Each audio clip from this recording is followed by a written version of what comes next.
السلام علیکم ویورز، ناظرین گرامی، آج ہے 7 دسمبر 2020 اور آج کی تازہ ترین دھماکے دار اور تہلکہ خیز خبریں لے کر آپ کی خدمت میں حاضر ہوا ہوں۔ تو آپ سے ایک چھوٹی سی گزارش ہے اور ریکویسٹ ہے کہ ہماری ویڈیو کو شروع سے لے کر اینڈ تک ضرور دیکھا کریں اور ہماری ویڈیو کو پورا دیکھا کریں۔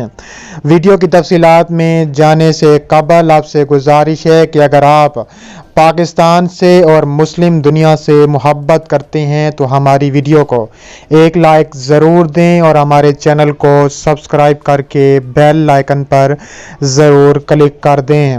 اب چلتے ہیں آج کی ویڈیو کی جانب کہ فرانس میں مسلمانوں کے خلاف پروپیگنڈا جاری، پاکستان اور ترکی کا دھماکہ خیز اعلان۔ ناظرین گرامی، فرانس میں ایک سوچے سمجھے منصوبے کے تحت اسلام اور مسلمانوں کو بدنام کرنے کی کوشش کی جا رہی ہے۔ ابلاغ نیوز نے فرانسیسی خبر رساں ایجنسی AFP کے حوالے سے نقل کیا ہے کہ فرانس کے وزیر داخلہ جیرالڈ ڈارمانن کا کہنا ہے کہ انتظامیہ شدت پسندی کی تعلیمات کے شبہ میں درجنوں مساجد اور عبادتگاہوں کی نگرانی کرے گی۔ جیرالڈ ڈارمانن نے مقامی ریڈیو RTL سے گفتگو کرتے ہوئے کہا ہے کہ جن 76 عبادت گاہوں کی نگرانی کی جا رہی ہے، اگر ان میں سے کوئی شدت پسندی کو فروغ دینے میں ملوث ہوئی تو اسے بند کر دیں گے۔ یاد رہے کہ فرانس میں مساجد کی نگرانی کا فیصلہ بھی اس ملک میں اسلام اور مسلمانوں کے خلاف کیے جانے والے ان دیگر فیصلوں کی مانند ہے، جس کی روح سے ایک سوچے سمجھے منصوبے کے تحت اسلام اور مسلمانوں کو بدنام کرنے کی کوشش کی جا رہی ہے۔ واضح رہے کہ گزشتہ ماہ فرانس کے ایک اسکول کے ٹیچر نے آزادی اظہار رائے کے درس کے دوران متنازع فرانسیسی میگزین چارلی ہیبڈو میں سن 2006 میں شائع شدہ پیغمبر اسلام کے گستاخانہ خاکے دکھائے تھے، جس کے چند روز بعد ایک شخص نے اس ٹیچر کا سر قلم کر دیا تھا، جس کے بعد پولیس نے جائے وقوع پر ہی حملہ آور کو گولی مار کر قتل کر دیا تھا اور اس معاملے کو دہشت گردانہ قرار دیا تھا۔ پاکستان اور ترکی نے اس کی شدید مذمت کی ہے۔ پاکستان اور ترکی نے کہا ہے کہ اگر فرانس نے اس طرح کے فیصلے جاری رکھے تو فرانس ترکی اور پاکستان کے غیظ و غضب کا شکار ہونے کے لیے مکمل طور پر تیار ہو جائے۔ اب ہم ویڈیو کے دوسرے ٹاپک میں آپ کو بتائیں گے کہ فخری زادہ کے قتل سے خطے کے امن کو نشانہ بنایا گیا۔ ترک صدر رجب طیب اردوان نے ایرانی صدر حسن روحانی کو ٹیلی فون کر کے اپنی سپورٹ کا اظہار کر دیا۔ ترکی کے صدر رجب طیب اردوان نے اپنی ایرانی ہم منصب سے ٹیلی فونی رابطہ کر کے ایران کے دفاعی اور ایٹمی سائنسدان کے قتل کی مذمت کی ہے اور کہا ہے کہ اس طرح کی کارروائیاں مغربی ایشیا کے خطے کے امن کے لیے خطرناک ہیں۔ ابلاغ نیوز نے فارس نیوز کے حوالے سے نقل کیا ہے کہ رجب طیب اردوان نے صدر مملکت ڈاکٹر حسن روحانی سے ٹیلی فونک رابطہ کر کے ایران کے ایٹمی سائنسدان شہید ڈاکٹر محسن فخری زادہ کے قتل کی مذمت کی ہے۔ انہوں نے کہا ہے کہ اس قتل کے ذریعے خطے کے امن کو نشانہ بنایا گیا اور انہیں یقین ہے کہ مجرم فریقوں کی خواہشیں جو خطے میں سلامتی اور استحکام کو تباہ کرنا چاہتے ہیں ایک بار پھر پوری نہیں ہوں گی۔ انہوں نے کہا ہے کہ ترکی ایران کے ساتھ کندھے سے کندھا ملا کر کھڑا ہے۔ اس ٹیلی فونک گفتگو میں فریقین نے دو طرفہ اور علاقائی تعاون کو مضبوط بنانے کے سلسلے میں ایران اور ترکی کے اقدامات کے بارے میں بھی تبادلہ خیال کیا ہے۔ ترکی کے صدر نے قرۂ باغ کے علاقے میں آذربائیجان اور آرمینیا کے درمیان جنگ بندی کے معاہدے کی طرف بھی اشارہ کیا اور کہا ہے کہ قرۂ باغ کا تنازع ایک نئے مرحلے میں داخل ہو گیا ہے اور ایسے ہر اقدام سے پرہیز کیا جانا چاہیے جس سے آذربائیجان کے اتحادی اور عرضی سالمیت کو خطرہ لاحق ہو۔ اب ہم ویڈیو کے تیسرے ٹاپک میں آپ کو بتائیں گے کہ مصر اور سعودی عرب مسئلہ فلسطین عرب قوم کا مرکزی مسئلہ ہے۔ سعودی عرب مصر فلسطین کے ساتھ کھڑے ہو گئے۔ مشترکہ مشاورتی کمیٹی کے اجلاس کے اختتام پر کہا گیا ہے کہ مسئلہ فلسطین عرب قوم کا مرکزی مسئلہ ہے۔ مزید اطلاعات کے مطابق سعودی عرب اور مصر کے مابین مشترکہ مشاورتی کمیٹی کا اجلاس ریاض میں منعقد ہوا۔ اجلاس کے بعد جاری ہونے والی اختتامی بیان میں مسئلہ فلسطین کو عرب قوم کا مرکزی مسئلہ قرار دیا گیا۔ سعودی خبررساں ادارے کے مطابق ریاض میں سعودی عرب اور مصر کی اعلیٰ مشترکہ کمیٹی کا اجلاس ہوا، جس میں سعودی شہزادہ فیصل بن فرحان عبداللہ جبکہ مصر کے وفد کی سربراہی مصری وزیر خارجہ سامع شکری نے کی۔ دو طرفہ وفود میں دونوں ممالک کے اعلیٰ عہدیدار بھی موجود تھے، جن میں معاون وزرائے خارجہ اور دیگر اہم عہدیدار شامل تھے۔ اجلاس میں خطے کی صورتحال سمیت سیاسی امور پر بھی تبادلہ خیال کیا گیا۔ اب ہم ویڈیو کے نیکسٹ ٹاپک میں بات کرنے والے ہیں روہنگیا مسلمانوں کے بارے میں۔ روہنگیا مسلمانوں کو ایک بار پھر نقل مکانی کے چیلنج کا سامنا۔ ویڈیو سامنے آ گئی۔ انسانی حقوق کی تنظیموں کے مطالبے کے باوجود بنگلہ دیش کے حکام نے روہنگیا مسلمانوں کو ایک دور افتادہ جزیرے میں منتقل کرنا شروع کر دیا ہے۔ روہنگیا مسلمانوں کا پہلا گروہ چٹاگانگ سے باسنچار جزیرے کے لیے بھیج دیا گیا ہے۔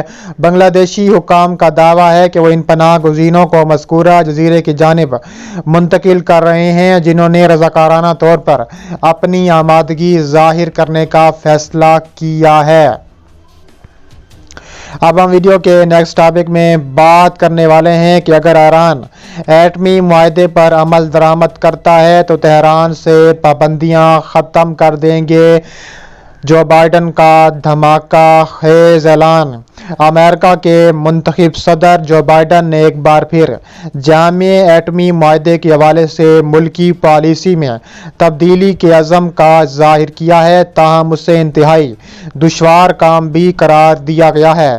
مزید اطلاعات کے مطابق جو بائیڈن نے نیو یارک ٹائمز کے معروف صحافی تھامس فریڈمین کو دیے گئے ایک انٹرویو میں ایٹمی معاہدے میں واپسی کے عنوان سے 13 ستمبر کو CNN کی ویب سائٹ پر شائع ہونے والے مقالے کے بارے میں گفتگو کی ہے۔ بائیڈن نے مذکورہ مقالے میں دعویٰ کیا تھا کہ اگر ایران ایٹمی معاہدے پر دوبارہ عمل درآمد شروع کر دے تو امریکہ بھی اس معاہدے میں واپس آ جائے گا اور تہران کے خلاف عائد پابندیاں اٹھا لی جائیں گی۔ جو بائیڈن اور ان کی نیشنل سیکیورٹی ٹیم کا نظریہ یہ ہے کہ جیسے ہی ایٹمی معاہدے کے دونوں فریقوں یعنی تہران اور واشنگٹن کی جانب سے اس معاہدے پر دوبارہ عمل درآمد شروع ہو، ویسے ہی ایران میں نیوکلیئر فیوژن میں استعمال ہونے والے مواد کی تیاری کی مہلت بڑھانے اور تہران کے علاقائی کردار کے بارے میں فریقین کے درمیان مختصر مذاکرات کا سلسلہ شروع کیا جانا چاہیے۔ دوسری جانب فرانسیسی وزارت خارجہ نے یورپی ملکوں کی جانب سے جامع ایٹمی معاہدے کے حوالے سے کی جانے والی عہدہ شکنی کی طرف کوئی اشارہ کیے بغیر دعویٰ کیا ہے کہ ایٹمی معاہدے کے حوالے سے امریکہ کی آئندہ حکومت کی نظر ثانی کے لیے ایران کا ایٹمی معاہدے پر دوبارہ عمل درآمد کرنا شروع کرنا ضروری ہے۔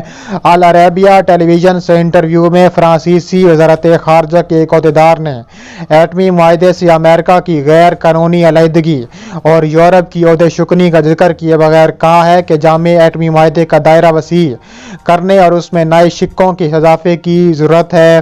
برطانیہ، فرانس، جرمنی پر مشتمل یورپی ٹرائیکا نے امریکی ایٹمی معاہدے سے علیحدگی کے بعد اس معاہدے کے تحت ایران کے اقتصادی مفادات پورے کرنے کا وعدہ کیا تھا۔ مذکورہ ممالک نے ایران کے ساتھ ہونے والے ایٹمی معاہدے کی زبانی اور سیاسی حمایت میں بڑھ چڑھ کر بیانات ضروری جاری کیے، لیکن اس معاہدے کو باقی رکھنے کے لیے کوئی عملی اقدام انجام نہیں دیا۔ اسلامی جمہوریہ ایران نے یورپی ملکوں کی عہدہ شکنی کے جواب میں ایٹمی معاہدے پر عمل درآمد کی سطح میں بتدریج کمی کا آغاز کیا تھا، جس پر 5 مرحلوں میں عمل درآمد کیا گیا۔